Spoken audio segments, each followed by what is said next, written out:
መጽሐፍ ቅዱሳዊ ጥያቄዎች ለኦርቶዶክሳውያን ከ15ቱ ጥያቄዎች ስንት ትመልሳላችሁ? ያገኛችሁትን ኮሜንት ስር አስቀምጡልኝ። አንደኛ፣ ከሰባቱ ምስጢራተ ቤተክርስቲያን የማይመደበው የቱ ነው?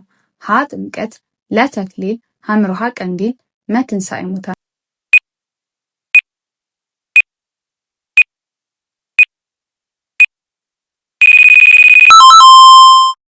ሁለተኛ፣ ከሚከተሉት የመዝሙር ንዋያተ ቅድሳት የእመቤታችን ምሳሌ የሚሆነው የትኛው ነው? ሀ ጸናጽል፣ ለ በገና፣ ሐ መሰንቆ፣ መ ከበሮ።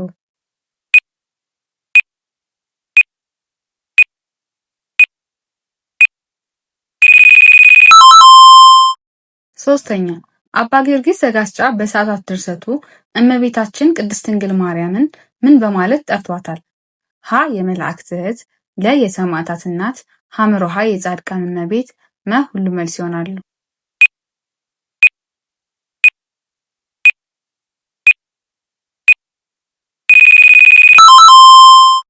አራተኛ፣ ከሚከተሉት ውስጥ የመንፈስ ቅዱስ ምሳሌ ያልሆነው የትኛው ነው?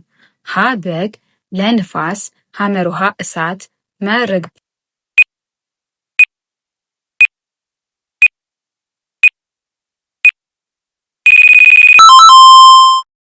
አምስተኛ፣ የፍጥረት መጀመሪያ ዕለት ማን ናት?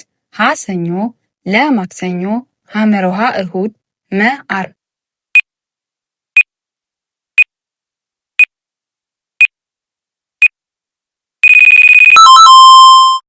ስድስተኛ፣ ከአራቱ ወንጌላውያን በስዕሉ ላይ አንበሳ ከጎኑ ሆኖ የሚሳለው ማን ነው?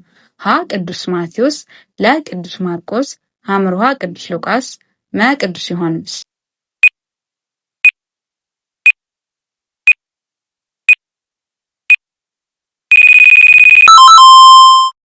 ሰባተኛ፣ የአዳም እናትና አባት ማንና ማን ይባላሉ? ሀ አብርሃምና ሳራ፣ ለ ኤልሳቤጥና ዘካርያስ፣ ሐ ሐናና ኢያቄም፣ መ ሜልሴል።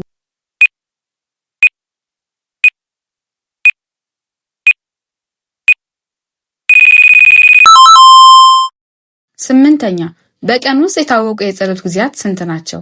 ሀ 1፣ ለ 3፣ ሐ 7፣ መ 5።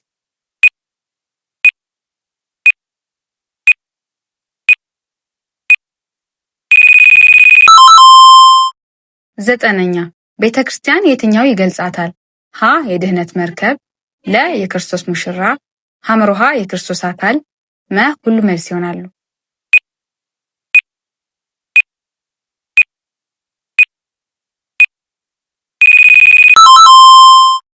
10ኛ፣ አብ ወልድ መንፈስ ቅዱስ በአካል ስንት ናቸው?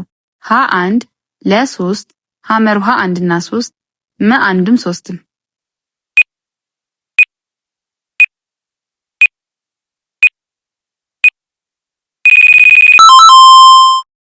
11ኛ፣ ቅዳሴውን ሲጀምር ልቤ መልካም ነገር አፈለቀ በማለት ከዳዊት መዝሙር የጠቀሰው ማን ነው?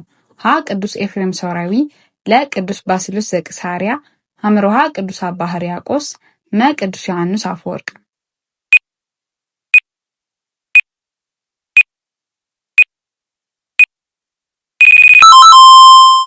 12ኛ፣ ከሚከተሉት ውስጥ የሙሴ መጽሐፍ ያልሆነው የቱ ነው? ሀ ኦሪት ዘጸአት፣ ለ መጽሐፈ ኩፋሌ፣ ሐ ኦሪት ዘሌዋውያን፣ መ መልስ የለም።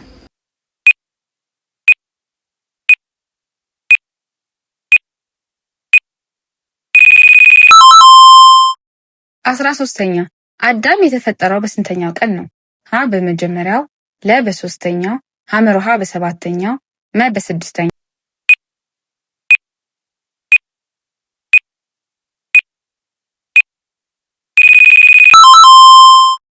14ኛ፣ ቀራንዮ ማለት ምን ማለት ነው? ሀ የጌታ መስቀያ፣ ለ የራስ ቅል፣ ሐ የሐዘን ቦታ፣ መ የምድር ወገብ።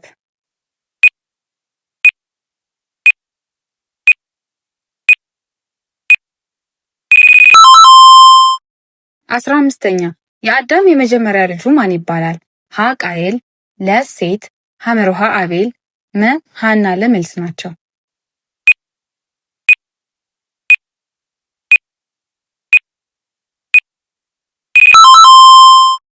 ኦርቶዶክሳዊ የሆኑ ጥያቄዎችን ማግኘት ከፈለጉ ቻናሉን ሳብስክራይብ እና ላይክ ሼር ማድረግ አይርሱ።